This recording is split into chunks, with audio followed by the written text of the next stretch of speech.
Mesdames et messieurs, bonsoir. Bienvenue à votre émission Ecopole, présentée chaque jeudi à 22h10 et la rédition c'est le vendredi aux environs de 8h30, toujours sur la même chaîne Kanakin, la télé-vérité, où nous parlons de l'actualité. Mais ce soir, nous allons parler de l'actualité ici en République démocratique du Congo. Nous allons parler des élections, c'est important parce que c'est toujours d'actualité. Nous allons parler de la saga du ministre Tony Mwaba avec les inspecteurs de l'IGF. Nous allons parler, bien entendu, aussi de la rue du Parlement, parce qu'il y a eu une rentrée parlementaire. Comment les choses ont évolué, quels sont les détails. L'invité de ce soir, il s'appelle Maître Landry Mangekou. Il est déjà passé plus d'une fois ici à l'émission Ecopole. Avec lui, il était candidat député national non déclaré, élu à la Lukunga, liste AB50. Et il est aussi à présent en DA droit au niveau de la faculté de droit. Nous sommes à l'UNIKI. Il est aussi secrétaire général de Alima, l'ASBEL, mouvement politique. Avec Maître Landry, nous allons devoir parler de l'actualité. Maître, un plaisir de vous avoir. Le meilleur d'abord. Merci, monsieur Mbongo. Mes vœux le meilleur aussi à vous et à tous les téléspectateurs de la grande chaîne Kanakin Télévision. Je vous ai reçu ici, je crois que c'est avant les élections. Vous m'avez parlé de vos ambitions, de la vision que vous avez, une fois si vous êtes élu, le travail que vous allez abattre au niveau du Parlement. Les téléspectateurs avaient beaucoup apprécié. Bon, il s'avère que la CENI vous a déclaré non, vous n'avez pas été élu, je crois, c'est ça. Je voudrais alors qu'on revienne un peu sur un tout petit peu le travail au niveau de la campagne et puis comment vous avez, vous personnellement, reçu cette annonce de la CENI et qu'est-ce que vous estimez qui n'est pas normal au niveau de la CENI. Merci, monsieur Mbango, pour la question. D'abord, j'aimerais d'abord remercier la population en général de Kinshasa et en particulier celle de Lukunga de nous avoir fait confiance pour celles qui nous ont accordé leur voix, leur disons merci. C'est pas facile. C'était pas facile de débattre campagne à la Lukunga. Vous savez que la Lukunga regorge en son sein 7 grandes communes. Et au parti de Mongafula, Ngalema, Kitambo, Lingwala, Barumbu, Lingwala et Gombe, il fallait être présent dans toutes les 7 communes. Très bien. Donc il y avait des problèmes logistiques, des problèmes d'ordre financier qu'il faudrait résoudre pour essayer de battre campagne. Mais Dieu aidant, nous l'avons fait et nous avons bâti notre campagne. Et nous étions confiants jusqu'au dernier jour, avant la proclamation, jusqu'à ce que nous recevions l'information comme quoi nous n'étions pas élus. Mais seulement, nous avions obtenu le seuil, nous avons atteint le seuil et je suis fier parce que ma circonscription, celle de Lukunga, a obtenu un siège. Et donc, j'ai bataillé pour que ces sièges soient aussi obtenus. La personne qui est là, c'est un collègue des regroupements qui est là. Bon, nous n'avons pas voulu brûler la maison parce que c'est les regroupements qui est sorti vainqueur. Et même si vous attendiez à avoir beaucoup des élus. Nous espérions que ça serait nous. Mais malheureusement, la CENI a proclamé une personne. Vous savez aussi, il y a à dire et à manger sur les résultats proclamés par la CENI. Mais aujourd'hui, nous ne voulons pas, revenir en détail sur la. Vous savez comment est-ce que ces élections ont été organisées ici à Kinshasa, par exemple, où il y a eu 2-3 jours après des bureaux ou des centres de vote qui étaient encore ouverts alors que nous étions chez nous à la maison en train d'attendre. Déjà voté plus de 48 heures après.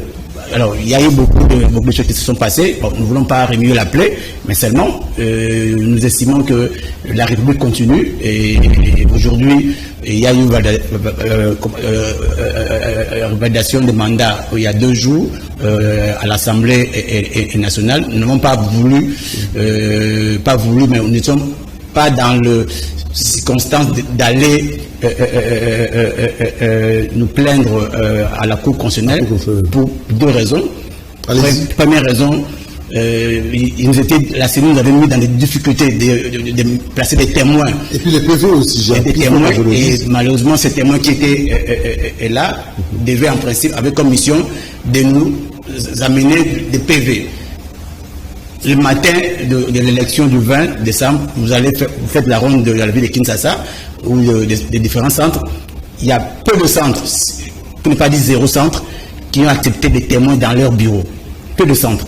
Et alors, à la fin de la journée ou à la fin de comment avoir le PV? Il suffit d'avoir des PV. Le PV qui était affiché après l'élection, vous ne pouvez pas les désavouer parce que malheureusement, c'est affiché et il fallait aussi compter avec le comportement banditisme de certains compatriotes qui venaient arracher, ainsi de suite. Et voilà pourquoi est-ce que, premièrement, nous ne sommes pas comme avocats. Il fallait avoir des preuves, mais nous ne l'avions pas. Et deuxièmement, il faut avoir un mandat pour aller saisir la Cour constitutionnelle. Alors, c'est pas facile. Je crois que vous êtes un journaliste d'investigation, vous suivez les informations à gauche à droite. Il est difficile pour ceux qui réclament auprès des médias de saisir la Cour constitutionnelle, sinon au risque que votre requête soit déclarée irrecevable. Alors, pour ces deux raisons, nous sommes dit de nous contacter, nous avons fait notre travail. Et si c'est Dieu qui a voulu ainsi que nous ne soyons pas déclarés élus, tant mieux. Et mais nous continuons notre travail. Voilà pourquoi nous sommes là aujourd'hui devant vous. Il y a aussi un problème que les gens sont en train de... Enfin, il y a eu beaucoup de discussions sur ce sujet. Vous êtes politique sur le problème de seuil. Est-ce que vous estimez que pendant cette mandature au niveau de l'Assemblée nationale, il y a possibilité d'enlever carrément ce problème ou prochainement, on peut faire avec le seuil? J'estime que, pour ma part, pour le compte de mon organisation Alima, qui est une association qui prône les valeurs, nous estimons que les questions d'ordre électoral doivent être mises sur la table. On doit réfléchir. Toutes les couches sur la table au niveau du Parlement, bien sûr. Non seulement du Parlement. Vous n'êtes pas censé ignorer, M. Mbongo, qu'il y a certains partis politiques qui ont opinion sur eux, mais qui n'ont aucun député au Parlement. Bien sûr. Et donc, l'opinion doit en parler là. Mais par une pétition, par exemple. Les politiques doivent en parler, ceux qui sont au Parlement doivent en discuter, et ceux qui sont aussi en dehors du Parlement doivent aussi amener leur contribution. Parce que les pays appartiennent tellement à tout le monde, et ceux qui sont au Parlement, ceux qui ont été élus au Parlement, à l'Assemblée nationale, voulais-je dire, n'ont pas le monopole d'imposer, bien que la démocratie, c'est aussi l'imposition de la majorité. Mais on doit protéger aussi la minorité. Donc, ce sont des questions qui doivent être débattues, parce qu'il n'est pas tout à fait... La population, généralement, ne maîtrise pas ces questions-là de seuil, de système proportionnel. Vous voyez quelqu'un, par exemple... des regroupements aussi. Oui, Angalima a obtenu beaucoup de voix, mais c'est étonnant de n'avoir pas été proclamé élu. Il y a un problème de pédagogie. Et les gens ne font pas la différence entre le mode proportionnel et majoritaire. Et le problème de seuil, c'est vrai, ça a été institutionnalisé, ça a été mis en pratique en 2011. Avec M. Kabila. M. Kabila, et puis je pense que c'était le PPRD qui, pour ne pas partager certaines responsabilités, ne voulait pas de petits partis au sein de l'Assemblée nationale. Et c'était la stratégie qui était mise en place pour écarter justement les représentants de ces différents partis. Petits partis, voilà, entre guillemets, bien sûr, parce que bon, un parti politique est censé couvrir tout le territoire national. Alors c'est pour ça que les partis politiques ont trouvé des stratagèmes pour se regrouper en regroupement politique. Et aujourd'hui, il y a certains regroupements politiques, malheureusement, qui n'ont pas atteint le seuil. Je suivais tout à l'heure, il y a 5 regroupements politiques qui ont, par exemple, se sont coalisés pour demander des comptes à la CENI, de montrer au regard de la loi qui n'ont pas réellement atteint le seuil. Et la CENI est dans l'obligation de leur réserver une suite idoine. Oui, là, vous avez parlé de manière globale, dans la globalité, vous avez expliqué. Est-ce que vous, personnellement, vous êtes pour ou contre? Je parle de vous. Parce que vous étiez candidat quand même. Oui, j'étais candidat. Le seuil, si ça ne tenait qu'à moi, mon avis, le seuil doit être écarté. Bien que mon regroupement dans lequel je me suis présenté comme candidat avait atteint le seuil. Et je félicite nous avons obtenu plus de 21 députés nationaux. C'est une force au niveau national. Mais le problème ne s'arrête pas à nous, de regroupement, ou à moi. Le problème est un problème national. Et Landry me dit que je ne suis qu'une seule personne. Donc on doit voir pour ne pas brûler la République. Parce qu'aujourd'hui, vous êtes une seule personne, mais là où vous êtes devant les caméras, c'est votre opinion qui compte aussi. Tout à fait. Peut-être qu'à partir de vous, vous pouvez édifier aussi d'autres personnes qui estiment que vous avez tout à fait raison. Mon opinion, M. Mario Ambongo, est simple. Le CEI doit être mis de côté. Mis de côté. On doit, moi j'estime même que on doit revenir, on doit modifier la loi pour le scrutin majoritaire. Là, ça mettrait tout le monde à l'aise. Monsieur Mario qui se présente par exemple à la Lokunga, qui obtient le plus de voix que tous ses adversaires, est élu. Monsieur Mundieko qui vient derrière Monsieur Mario. En 2006, pratiquement. Non, en 2006, c'était encore la proportionnelle. Et donc, on doit revoir, abandonner le seuil, revenir au système majoritaire. C'est la personne qui obtient simplement le plus grand nombre de voix est élue. Et là, je pense que des manigances de certains agents de la CENI et des manigances de certains politiques n'auront plus leur place. Donc, la personne qui a plus de voix, qui est populaire, entre guillemets, sera élue. Et donc, mon avis pour essayer de remédier, mais je pense que des études, des réformes doivent être vraiment entreprises au niveau de la CENI, tant au niveau de la gestion de la CENI qu'au niveau même de la gestion je crois, de finances, parce qu'il est tout à fait anormal, M. Mbagou. Il faut qu'on en parle. Il est anormal que la CENI, qui est censée être arbitre, qui a un bureau et une plénière, que des membres de ces bureaux et de la plénière aient des enfants, des épouses, des frères qui soient candidats aux élections.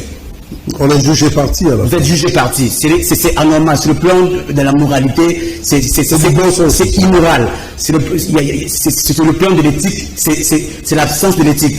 Nous avions tous mis en exergue il y a 35 ans le comportement de M. Nanga. Lorsque M. Nanga dirigé la CENI, il y a son épouse qui était candidat, nous l'avons tous déploré. Mais pourquoi refaire la même chose? Et donc, mis à part le président de la CENI, dont j'ai pas souvenance qu'il aurait un proche parent qui aurait possible. Mais les autres ont tous des gens. Et sur terrain, l'opinion n'a pas vu ces gens-là battre campagne. Il y a même certains qui ont été appréhendés avec des machines à voter. Bizarrement, ils ont été déclarés, je ne dis pas élus, déclarés élus. Il y a une nuance, M. Mamon. Donc, moi je pense qu'il y a des réformes qui doivent être approfondies et ce n'est pas n'importe qui doit être à la CENI. Parce que nous sommes censés minimiser un peu le rôle des membres qui dirigent ou qui sont censés faire partie de cette à la démocratie. Ce sont des gens qui doivent être des personnalités qui doivent être d'une grande moralité. Et moi, je pense qu'on doit vraiment faire des réformes et même des partis politiques ne peuvent plus envoyer des gens à la CENI. Je pense que si on peut faire confiance à la société civile, la société civile ecclésiastique par exemple, qui puisse constituer tout le bureau et toute la plénière de la CENI. Je pense qu'eux au moins, bien qu'il y aura toujours des imperfections, mais nous n'arriverons pas à voir ce que nous avons vu avec le comportement de membres de la CENI qui ont des enfants et des vidéos qui sont devenues virales à Kinshasa. Il y a un membre qui était élu, qui est même au bureau d'âge, qui vient à genoux remercier son papa, qui est membre du bureau. Très, très drôle. C'est pas très drôle, mais c'est vraiment, c'est ahurissant. C'est la démocratie. Ce sont des histoires à dénoncer pour la démocratie congolaise. Et ça ne va pas, alors que le président de la République appelle à ce que les choses soient bien faites, mais malheureusement, il y a des gens qui viennent toujours torpiller le déroulement de la démocratie. Ce que vous avez évoqué, c'est vraiment assez important.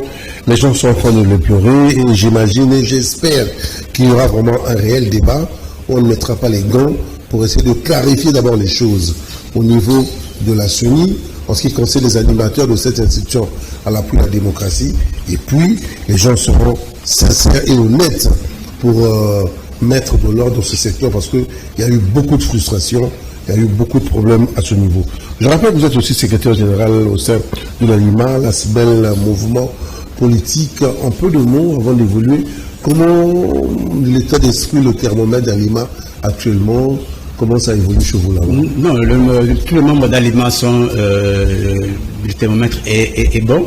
Et je crois dans le jour qui viennent, nous aurons à faire une réunion d'évaluation de ce qui s'est passé, parce que vous savez, l'organisation des élections appelle à des réflexions et pour essayer de proposer des solutions, des réformes justement pour l'amélioration des questions d'ordre démocratique, parce que l'aliment, vous savez, prend de valeurs.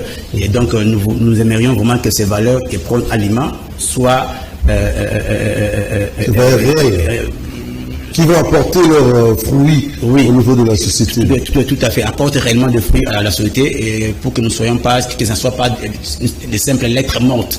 Donc voilà, donc dans un proche avenir, nous allons nous réunir et essayer de réfléchir encore sur des questions par l'entremise de nos forums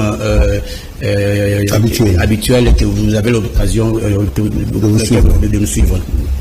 Il y a eu une rentrée parlementaire, je crois que vous avez vu beaucoup d'engouement, beaucoup de frénésie. Même moi personnellement, je pense que pour ce mandat, au niveau de l'Assemblée nationale, même au niveau du Sénat, il faut qu'il y ait un vrai débat. Il faut qu'il y ait un vrai débat sur des questions électoraux, un vrai débat sur des questions de la Constitution, un vrai débat sur la question de la gouvernance, les méthodes appliquées pour bien gérer le gouvernement, parce qu'il faut dire qu'il y a eu beaucoup de laxisme avec le dernier gouvernement. Il y a eu pas mal aussi de scandales aussi financiers, on doit le dire. Ça, c'est au niveau du Parlement de faire son travail, de bien surveiller. Mais pour vous, aujourd'hui, c'est pas facile d'énumérer, mais les priorités, c'est quoi au niveau du Parlement maintenant? Pour ceux qui sont, qui vont siéger là-bas, les priorités seraient quoi pour la République démocratique du Congo? Merci, M. Ambongo. Les priorités sont connues. Le Parlement, ou mieux l'Assemblée nationale, a comme rôle de contrôler le gouvernement, de voter des lois, de proposer des lois et de les voter. Et des lois, comme je l'avais dit la dernière fois lorsque je suis passé sur votre plateau, de lois qui impactent sur la société. Il y a loi et loi. Il y a des lois qui impactent sur la société. Nous roulons à Kinshasa, il y a un problème de circulation qui se pose. Vous avez des problèmes sociaux qui se posent. Et un député, un élu du peuple, c'est celui qui observe la société dans laquelle il vit et essaie de proposer des solutions pour l'amélioration des conditions de vie de sa population, pour ne pas dire de ses électeurs. Parce que lorsqu'on est député, on cesse d'être élu de vos électeurs. On est député national. Et il faut éviter simplement des injonctions de partis politiques, des injonctions des regroupements politiques et n'agir que pour le peuple. Et donc, des priorités, il y a des propositions de loi qui impactent sur la société, pour ne pas me répéter, et puis surtout contrôler le gouvernement. Mais il y a un problème qui semble, qui risquera encore de se poser, parce que vous suivez sûrement les débats actuellement, des constitutions des groupes, d'autres groupes parlementaires politiques pour construire le gouvernement. Et donc, moi, je pense que, comme l'a dit le président lors de son discours, il connaît très bien ce que la population attend.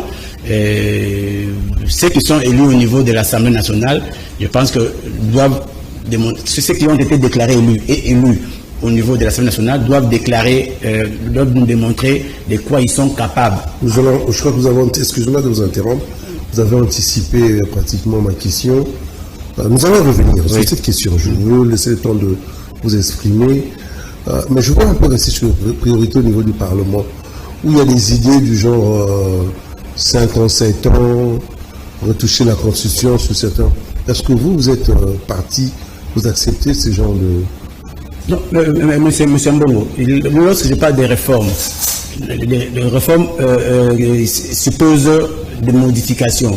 C'est-à-dire qu'il y a une loi électorale qui est là, par exemple, au niveau de la CENI, je prends un exemple de la CENI, parce qu'on parle tout à l'heure de la CENI, il y a aucune loi qui interdit à un membre du bureau d'avoir son épouse ou un membre du plénière comme candidat aux élections. Ça, c'est un problème. C'est un problème.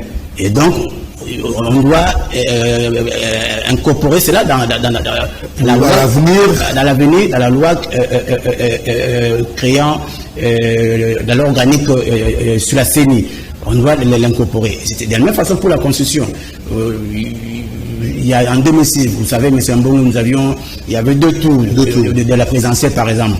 Et aujourd'hui, vous avez vu vous-même, nous sommes arrivés jusqu'à 26 candidats, mais au finish, il y a 5, 6 ou 7 qui se sont déclarés, qui se sont désistés la veille. Les deux tours viendront donner solution à ces problèmes. Et donc, ça demande à ce que la Constitution soit retouchée. Et nous sommes pour la modification de certaines dispositions et non pour le changement de la Constitution. Parce qu'il y a une nuance. Modification, il y a certaines dispositions de la loi fondamentale qui doivent être... Mais quand on dit que cette Constitution a été calquée en 2006 par les différents partis, les belligérants, c'est une loi pratiquement, une Constitution assez compliquée qu'on doit vraiment revoir. Est-ce que vous pensez qu'on reste dans cette façon de faire ou on fait évoluer les choses? C'est ce que je dis tout à l'heure, M. Mbongo. C'est un débat. C'est un débat. Il ne revient pas à une personne ou à deux personnes de s'enfermer dans leur bureau pour décider pour... Non, c'est un débat national. Et tout citoyen congolais a le devoir et le droit de donner sa position, de donner sa façon de voir, de réfléchir sur la modification ou non de la Constitution.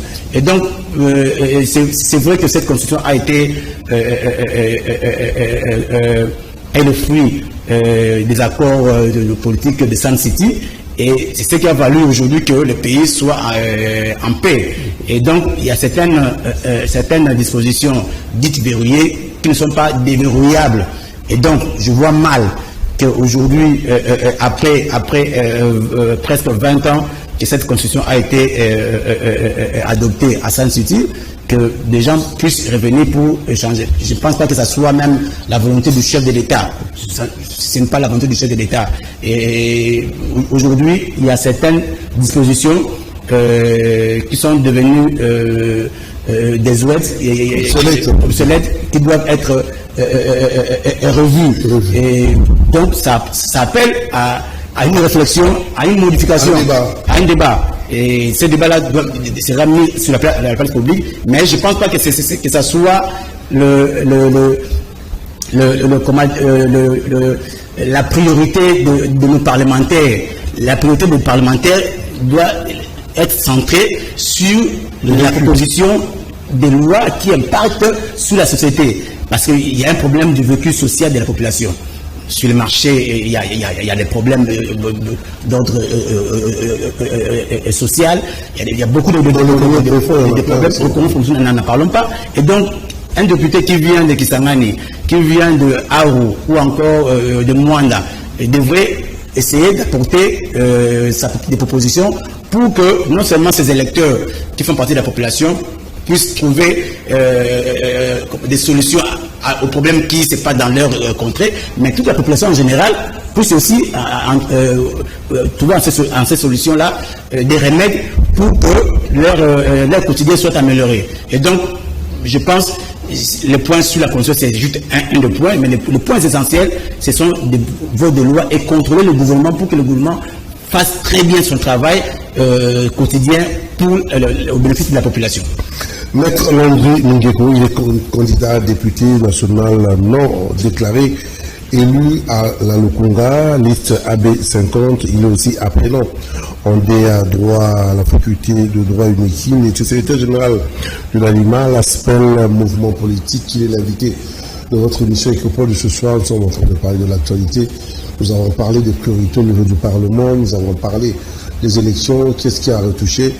Et nous allons parler aussi des hommes en fonction de leurs activités.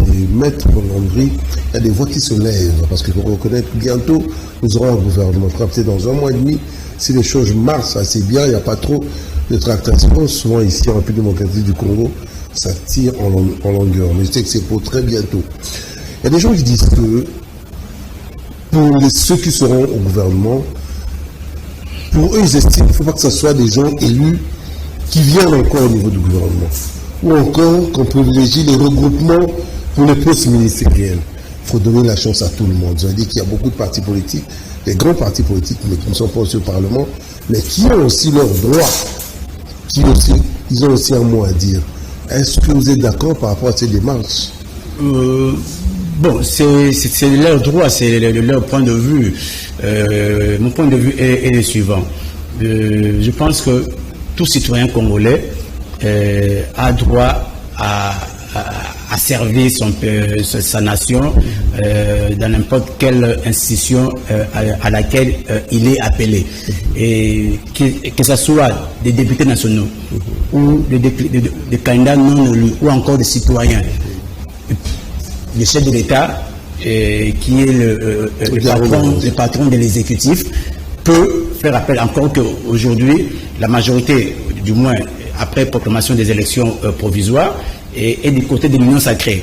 Et le temps que le chef de l'État nomme l'informateur qui puisse identifier la majorité parlementaire. Mais cette question, je pense, l'opinion en parle parce que ça fait presque 20 ans que il y a eu un comportement malsain et de politique qui un peu égoïste, disons, qui voit à l'Assemblée nationale au fait un tremplin pour accéder au gouvernement. Alors que sur le plan de la hiérarchie des institutions, c'est l'Assemblée nationale qui est supérieure au gouvernement. Et pourquoi la question que je me pose, pourquoi de l'attirance, pourquoi après avoir été élu député national, tout le monde aspire à devenir ministre? Il y a sûrement quelque chose, des niches qui est derrière. Et donc, moi je pense qu'il faut réfléchir. C'est que soit il y a un profit qui ne dit pas son nom en termes de gestion de bagatelles sommes d'argent ou en termes d'avantages, je pense, dont le ministre bénéficierait aux dépens des députés nationaux. Et il y a un problème. Parce que lorsqu'on est élu député national, on a été élu sur base d'un projet.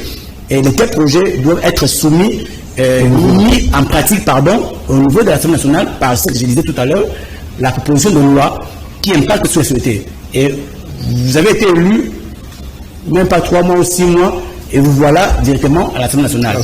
Et avec comme conséquence, vous laissez votre suppléant, premier suppléant ou deuxième suppléant. Pour la plupart, ce sont les femmes, les enfants.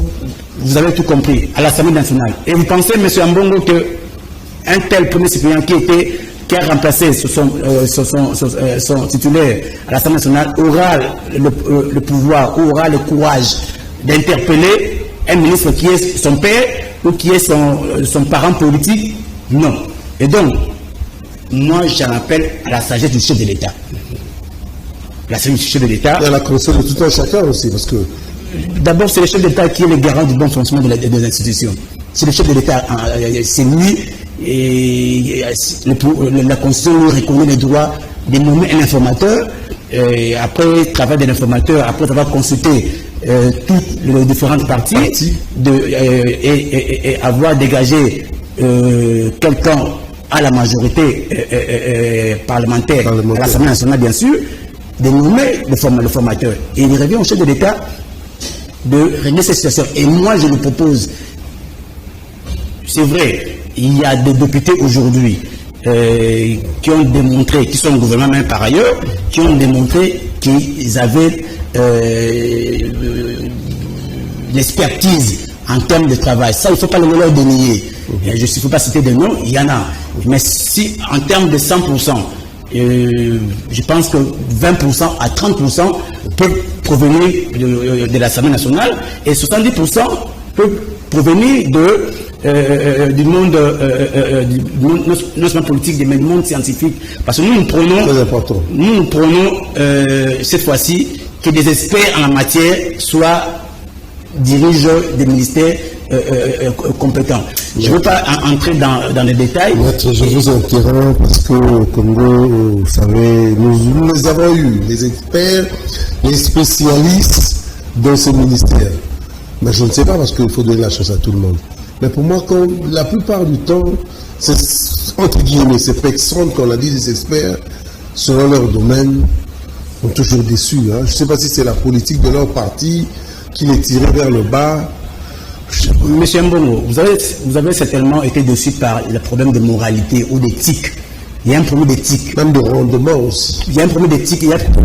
Au Congo, nous avons un problème d'homme. Je vous parlais tout à l'heure de la CENI. Quelqu'un qui est vice-président, quelqu'un qui est membre de la CENI.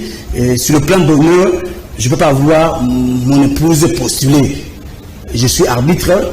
Je prends le match Maroc-Congo pour un peu essayer d'expliquer à la population, parce que votre émission aussi a un caractère pédagogique. Bien sûr. Le match de football Maroc-RDC, et nous voyons un arbitre marocain.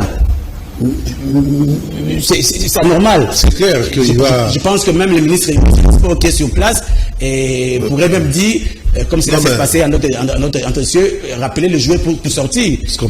La fédération va chercher à savoir qu'est-ce qui s'est passé pour qu'on arrive là. Va refuser justement à ce que cet arbitre-là soit, puisse arbitrer ces matchs-là, cette rencontre de football. Et donc, il y a un problème de moralité, il y a un problème d'éthique. Les experts au Congo, il y en a. Il y a des experts, il y a des gens sérieux qui ont prouvé de quoi ils étaient capables, mais qui ne viennent pas devant votre écran, votre petit écran, pour essayer de parler de la République. Il y a aussi beaucoup de ces professeurs qui sont arrivés, les professeurs. Je ne parle pas seulement de professeurs des universités, mais qui à la fin. Je ne parle pas seulement de professeurs universitaires, parce que vous avez eu des professeurs universitaires qui ont été cités par la CENI, comme étant des gens qui avaient des machines, qui ont bourré les urnes, qui avaient des machines à voter. Et donc, je ne parle pas de professeurs, je parle des experts et des gens qui maîtrisent les secteurs. Vous avez aujourd'hui le problème du climat. On parle du climat, du réchauffement du climat. J'ai eu à échanger une fois à écouter l'expert climat du chef de l'État, une dame qui maîtrise son domaine. Donc vous avez des gens comme ça. Il y a le secteur du tourisme. Je parlais avec quelqu'un qui nous disait au niveau d'Alima et de BCP, qui était une institution qui a soutenu la campagne du chef de l'État, campagne populaire Fachi président. Il disait le secteur du tourisme à lui seul peut apporter beaucoup d'argent à la République. Et donc, ce sont des personnalités qui existent dans ce pays. Il y a des gens qui réfléchissent sur comment est-ce que le ministère de la Jeunesse, par exemple, jeunesse, formation professionnelle et initiation à la nouvelle citoyenneté, peut modifier, peut changer le comportement de nos frères qu'on appelle abusivement Kuluna. Et il y a des experts qui sont là au Congo qui peuvent questionner. Il n'y arrive pas seulement aux hommes politiques d'avoir le monopole, les idées. C'est toute la nation. C'est comme ça que moi j'invite le président de la République, je pense qu'il écoute. Et au niveau des scientifiques dans ce gouvernement. Que ce gouvernement, il y a des gouvernements qui viennent de sortir, c'était baptisé gouvernement des warriors. Je pense que ce gouvernement doit être baptisé des gouvernements des experts. Des experts, des gens qui maîtrisent la situation, des gens qui, lorsque le dollar le matin est à baisser le dollar, ils savent comment est-ce que faire pour maîtriser l'inflation, pour maîtriser les prix sur le marché et pour que la population ne puisse pas chahuter. Je pense que ces gens-là existent. Et ces gens-là, on ne trouve pas seulement dans des partis politiques. Ces gens, on les trouve dans des églises. Ces gens-là, on les trouve dans la société civile et par ailleurs. Voilà, on espère que le message est en train de passer et qu'on les veut à ce que les choses puissent aller vraiment de l'avant, surtout sur le plan social. Beaucoup de demandes, nous avons beaucoup de fils où les gens attendent énormément du deuxième mandat du chef de l'État. Et là, nous sommes en train de réfléchir, les voies et moyens, comment est-ce qu'on peut faire pour apporter de la gaieté, la joie, une vie meilleure aux populations de la République démocratique du Congo, pas qu'à Kinshasa ici. Je parle de la République démocratique du Congo. Maître Landry, vous êtes avocat, il y a ce dossier avec le ministre sortant, Tony Mamba, et les inspecteurs de l'IGF, vous avez suivi sur la toile. Je ne sais pas qu'est-ce qui s'est passé, mais d'après ce que j'ai compris, il y a eu des inspecteurs qui ont été séquestrés au niveau de là où j'ai vu. Il y a le ministre qui essayait de parler dans la vidéo que moi j'ai vue. La démarche en tant qu'avocat, est-ce que la démarche elle est bonne au niveau du ministre ou ce sont les inspecteurs qui ont été un peu à l'encontre de leur travail? Oui, merci, monsieur. Selon les propos, parce que nous allons réfléchir en fonction des propos que nous avons entendus. Oui, merci, monsieur Ambongo, pour la question. C'est une question qui fait l'actualité ces 2 jours. Je suivais comme vous, comme tout citoyen, sur la toile, et même en entrant ici dans votre chaîne, j'ai réécouté les propos du ministre sur cette vidéo. Oui, sortant. Sortant, bien sûr, qu'il aurait lui-même donné injonction à ses agents de filmer des agents de l'État. Peut-être bien faire, je sais pas. Non, je pense que lorsqu'on est ministre, on est censé maîtriser les ABC de la procédure. Et j'ai essayé de m'informer. Ces gens-là, ces inspecteurs de finances sont allés faire leur travail avec ordre de mission à la direction appelée aujourd'hui d'INAPECO, ancien CECOPE. Justement, un service spécialisé qui relève du ministère de l'enseignement primaire et secondaire, mais c'est un service spécialisé qui doit avoir un directeur national, je pense. Et donc, contrairement à ce qu'a dit le ministre, ces inspecteurs n'ont pas l'obligation d'aller lui informer de leur présence au niveau de la direction nationale de la paix et du Congo. Ils n'étaient pas obligés en fait de voir le ministre. Au regard de la loi, n'ont pas l'obligation de demander l'autorisation préalable du ministre qui gère le secteur enquêté. Non, au regard de la loi. Et par ailleurs, le ministre qui est confrère comme moi. C'est parce qu'il Freddy qui peut nous balancer les vidéos d'illustration si on a. Le ministre qui est confrère par ailleurs comme moi est censé maîtriser cette question. Et donc, je pense que cette vidéo est vraiment, cette situation est à regretter. Comment est-ce qu'on chosifie de hauts fonctionnaires de l'État, parce que vous avez travaillé à l'inspection générale. Ce sont de hauts fonctionnaires de l'État, et je pense que une enquête doit être rapidement diligentée, pour que, apparemment, ça donne l'impression que on ne veut pas du contrôle au sein du ministère de l'enseignement primaire. C'est l'impression que ça donne. C'est l'impression que ça donne, parce que vous ignorez, M. Ambongo, que c'est la deuxième fois, je crois, en 2 ou 3 ans, que le même ministre semble faire obstruction au travail de l'IGF. l'IGF, je ne parle pas de la personne, je parle de l'inspection générale des finances. Okay. Et donc, lorsque ces 3 inspecteurs sont envoyés sur le terrain, munis d'un ordre de mission pour travailler, la moindre des choses, c'est de leur donner accès aux éléments dont ils ont besoin. Une transparence. Transparence, pour ne pas cacher quoi que ce soit.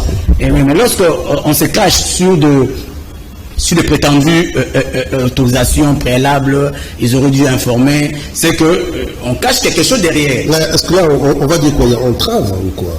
Mais justement, il y a eu entrave à une mission officielle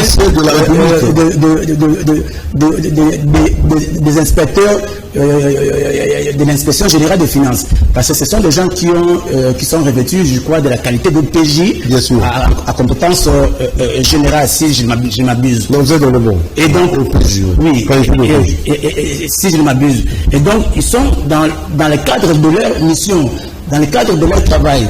Et ce n'est pas le ministre de l'enseignement qui peut ignorer ce genre de choses, parce qu'il est outillé scientifiquement pour... C'est que c'est un juriste aussi. C'est un homme de droit. Il est outillé scientifiquement, je faisais allusion à ça, pour répondre à la question. Et donc, ça ne donne pas l'image de la République que semble, que veut booster les choses de l'État. il y a de côté le pouvoir exécutif incarné par le chef de l'État, le chef de l'exécutif et le gouvernement. Il y a de l'autre côté le pouvoir judiciaire,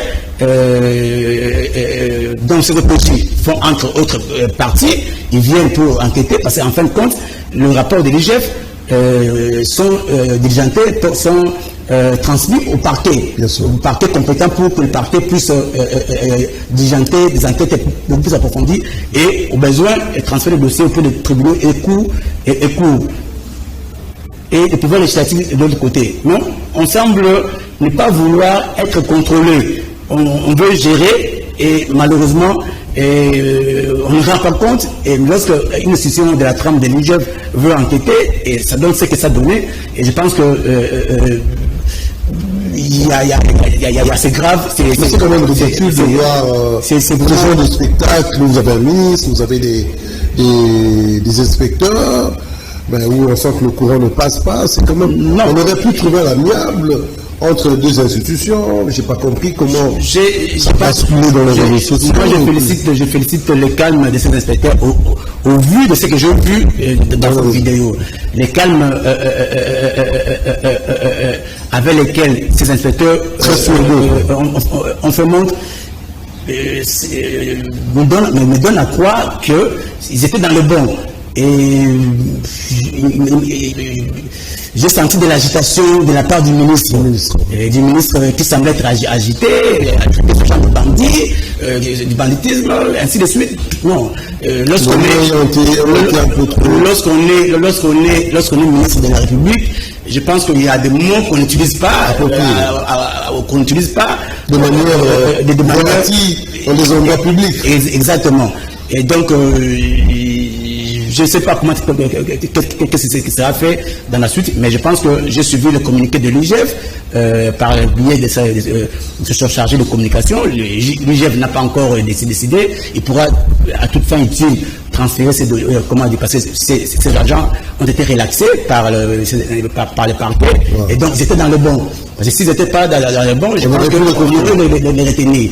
Et tout à l'IGF maintenant de voir les tournants qu'il pourra donner à ce dossier. Mais ce n'est pas bon pour la République. Et voilà pourquoi, la présenter. Justement, voilà pourquoi dans le mouvement qui viendra, le chef d'État devrait réellement voir nous apporter des personnalités qui travaillent pour la République et non des gens qui viennent mettre des bâtons, des obstacles dans son œuvre. Et cela n'est pas bon pour la République. Merci, Maître Landou. Vous savez pratiquement à la fin. En fait, s'il nous reste 2-3 minutes, mais vous êtes congolais, vous habitez ici dans la ville province de Kinshasa, vous avez étudié ici, vous prêtez ici au niveau du barreau.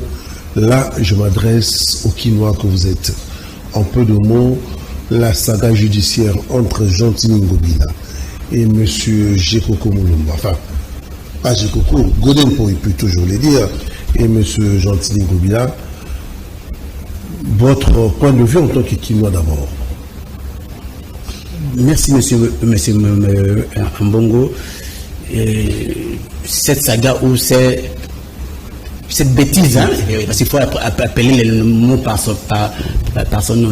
C'est au sommet de la vie de Kinshasa.